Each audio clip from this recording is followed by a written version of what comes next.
औज़ुबिल्लाहि मिनश्शैतानिर्रजीम बिस्मिल्लाहिर्रहमानिर्रहीम। रसूलुल्लाह सल्लल्लाहु अलैहि वसल्लम ने फरमाया, ला हौला व कुव्वता इल्ला बिल्लाहिल अज़ीम, ला हौला व ला कुव्वता इल्ला बिल्लाहिल अलिय्युल अज़ीम।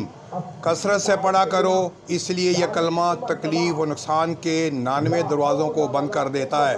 इन दरवाज़ों में से सबसे कम दर्जे का दरवाज़ा गम है।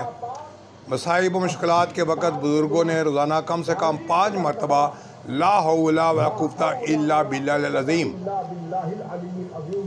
रसूलुल्लाह सल्लल्लाहु अलैहि वसल्लम ने फरमाया, ला हौला व कुव्वता इल्ला बिल्लाहिल अलिय्युल अज़ीम।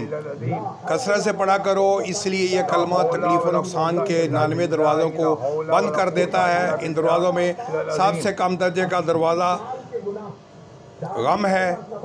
मसाइब व मुश्किलात के वक़्त बुज़ुर्गों